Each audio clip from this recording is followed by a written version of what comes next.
चलिए आज एक और अपने नए स्टूडेंट से मिलवाता हूँ, हर्ष राय, जो वाराणसी इलाहाबाद के हैं, जिन्होंने हाल में ही एनडीए 2021 क्लियर किया है। तो सबसे पहले हर्ष, आपको ढेर सारी शुभकामनाएं, ऑल द कॉन्ग्रेचुलेशंस।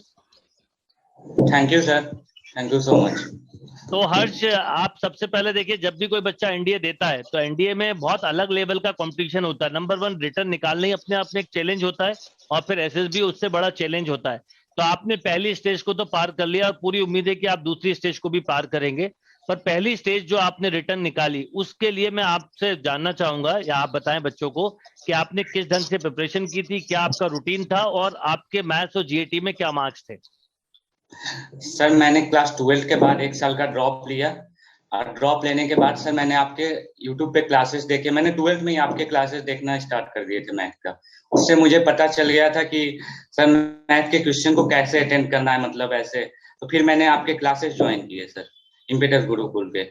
उसके बाद क्लासेस किया, उसके बाद मैथ मैंने आपसे सीखा मैथ में कि किसी भी क्वेश्चन को टाइमिंग रहते कैसे सॉल्व कर सकते हैं, टाइमिंग रहते किसी क्वेश्चन को कैसे सॉल्व कर सकते हैं, फिर अपना डिसाइडिंग पावर कैसे इंप्रूव कर सकते हैं। किसी क्वेश्चन को चैलेंज की तरह नहीं लेना है सर। जैसे मैंने पहला अटेम्प्ट 12th में दिया था, 12th अपेयरिंग में मैंने पहला अटेम्प्ट दिया था, उसमें मैंने क्वेश्चन को चैलेंज ले लिया था। मेरे मैथ में केवल 80 मार्क्स हो पाए थे। ओके। मैथ और जीएटी दोनों नहीं क्लियर हो पाए थे। तो उसके बाद मैं से ज्वाइन किया, मैंने मैथ में एक अच्छा स्ट्रेटेजी बनाया, आपसे बहुत कुछ सीखा। मैथ में वैसे मेरा थोड़ा इंटरेस्ट पहले से ही था, और मेरा सबसे वीकेस्ट पॉइंट था इंग्लिश सर। इंग्लिश मेरा सबसे वीकेस्ट पॉइंट था। तो मैंने जब इम्पेटस गुरुकुल ज्वाइन किया सर, वहाँ के टीचर्स प्रतीक सर ने बताया कि हम लोग, आपने भी बताया सर, कि हम लोग कोई एक सब्जेक्ट को स्किप कर सकते हैं, छोड़ सकते हैं किसी भी एक सब्जेक्ट को। जीएटी में सारे सब्जेक्ट तैयार करना जरूरी नहीं है। मैंने इंग्लिश को ये अच्छा समझा कि उसको मैं छोड़ दूं।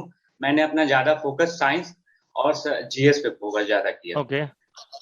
और सर ऐसे जो प्रतीक सर हैं, वो जीएस के साथ साथ वो एसएसबी का भी तैयारी, मतलब हमेशा मेंटली मोटिवेट रखते हैं सर। और उसने जीएस में बहुत कुछ हमको सिखाया। जीएस मुझको बहुत पसंद हो गया था लास्ट तक। साइंस से ज्यादा इंटरेस्ट, मैं मैथ साइंस के साइड से होकर भी मेरे को जीएस की तरफ ज्यादा इंटरेस्ट हो गया था। मैंने जीएस के क्वेश्चन भी ज्यादा किए थे रिटर्न में। मैं साइंस की वजह से, साइंस से ज्यादा मैंने जीएस में किया था। Good good. देखो एक बात बहुत अच्छी बताऊं हर्ष, क्या होता है कि जैसे मैथ्स और जीएटी दोनों का कॉम्बिनेशन है, पर अगर बाई चांस एक सब्जेक्ट वीक है तो अभी कुछ समय के लिए हम उसको डिले कर सकते हैं। दूसरा, आपने इम्पिटस की ट्रेनिंग में जो बात बोली, मैं हमेशा बोलता हूँ एसएसबी की कोई प्रिपरेशन होती नहीं है। एसएसबी मतलब जस्ट मेंटल प्रिपेयर करना, और वही में हम लोग कोशिश करते हैं कि आप रिटर्न के साथ उस चीज की प्रिपरेशन करो। आपने उस पर काफी ध्यान भी दिया। दूसरा, मैथ्स में पहले आपके सोचिए, फर्स्ट अटेम्प्ट जब दिया था तो 80 नंबर थे।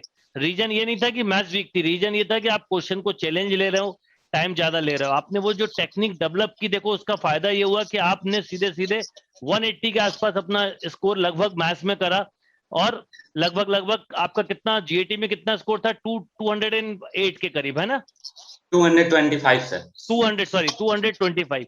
तो ये एक अपने आप में अचीवमेंट हुआ। दूसरा, अच्छा स्कोर होने की वजह से आपको कट ऑफ की तरफ नहीं देखना पड़ा। तो ये सही समय पे सही प्लानिंग की जाए तो बहुत अच्छा होता है।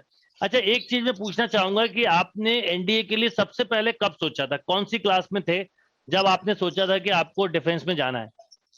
सर मैंने 12th के स्टार्टिंग में ही यूट्यूब पे वीडियो मतलब कुछ देखे थे एनडीए से रिलेटेड। उससे पहले हम लोग के साइड सर आईआईटी का ज्यादा स्कोप रहता है, सब लोग कहते हैं आईआईटी जेईई में, 12 निकल के आईआईटी जेईई में। और मैंने 12th में ही एनडीए की तरफ दिया, मेरा इंटरेस्ट उसकी तरफ जाने लगा। मैंने कई मूवी भी देखी जिसकी वजह से उसमें उसकी तरफ मेरा इंटरेस्ट हुआ थोड़ा सा। मेरा मैथ भी सही था, तो मैंने सोचा इसको ट्राई किया जाए। मैंने 12 में पहला एग्जाम दिया था, लगभग नवंबर वाला सेशन में एग्जाम दिया था मैं, लेकिन वो मेरा क्लियर नहीं हो पाया सर। तो मैंने सोचा एक अच्छा स्ट्रेटेजी बनाए, एक अच्छे कोचिंग से ज्वाइन करें सर, जिससे कुछ नया चीज सीखे। क्योंकि मैथ तो 120 मिनट रहते हैं सर, और 120 क्वेश्चन रहते हैं मैथ में। 120 मिनट में लगभग आधे घंटे को छोड़ रहे हैं हम लोग, तो 120 मिनट में 120 क्वेश्चन रहते हैं सर। उसमें डिसाइड करना है कि आपको क्वेश्चन कौन सा करना है। आप अगर क्वेश्चन को चैलेंज की तरह, मैंने पहले में चैलेंज की तरह लिया था, इसी वजह से मेरा क्लियर नहीं हो पाया था सर। मैंने बाद में वही डिसाइडिंग पावर अपना अच्छा किया कि जो आता है उसको पहले सॉल्व करें। बिल्कुल सही बात। उसको छोड़ दें। देखो वही एक चीज होती है कि एक क्वेश्चन को करने में 5 मिनट लगते हैं, और हो सकता है 5 मिनट में 5 क्वेश्चन भी हो सकते हैं। अब आपने चैलेंज ले लिया तो आपके ओवरऑल अटेम्प्ट कम हुए, फायदा कुछ भी नहीं हुआ। तो ये सब चीजें और एनडीए में इतने क्वेश्चन देने का पर्पस भी है कि बच्चे का मेंटल लेवल को डेवलप करना। तो आपने वो सारी चीजों पे ध्यान भी दिया और अच्छी। ये एक और इंडिया में थोड़ी प्रॉब्लम है कि अक्सर बच्चा मैथ्स लेता है तो जेई की तरफ उसको भेज दिया जाता है, और बायो लेता है तो जेई नीट की तरफ। पर बहुत कम लोगों, मतलब थोड़ा सा अवेयरनेस इन सब कोर्सेज को लेके कम होती है। पर अब क्योंकि अच्छा है, डिजिटल कोर्सेज बढ़ गए हैं, ऑनलाइन कोर्सेज बढ़ गए हैं, तो बच्चे जरा इनको जानने लगे। और एक अच्छी बात है कि आपने 12th में डिसाइड किया और आपने 12th के बाद निकाल भी लिया, ये बहुत अच्छा अचीवमेंट है। तो अब मैं चाहूंगा कि आप ऐसे ही मेहनत करो और अपना पूरा एफर्ट लगाओ इस बात के लिए कि आप एसएसबी भी क्वालिफाई कर पाओ, और मुझे उम्मीद है कि आप करोगे और बहुत जल्दी मैं आपका एसएसबी इंटरव्यू भी लूंगा।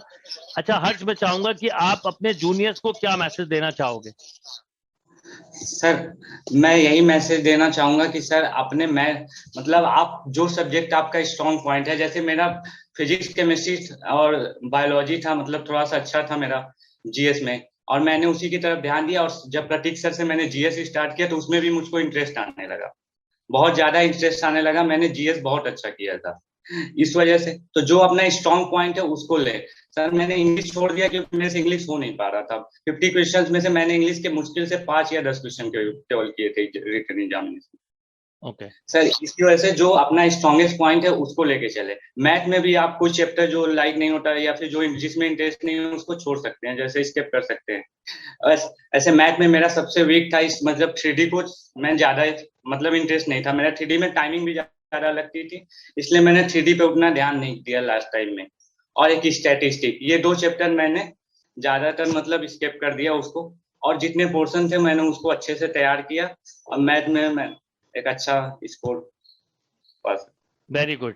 चलिए हर्ष, आपसे बात करके बहुत अच्छा लगा। अब अपना पूरा फोकस एसएसबी पे लगाइए और कोशिश करिए कि आप अच्छा परफॉर्म करें। अब आपको थोड़ा इंग्लिश पे भी ध्यान देना होगा क्योंकि एसएसबी में पूरा कुछ सब कुछ इंग्लिश में होगा। पर अच्छी बात बता दूं आपको कि आपने जीएस, आपका इंटरेस्ट आने लगा और एसएसबी में जीएस का काफी बड़ा रोल होता है।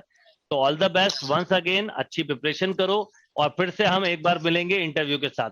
All the best. Thank you sir. Thank you बेटा।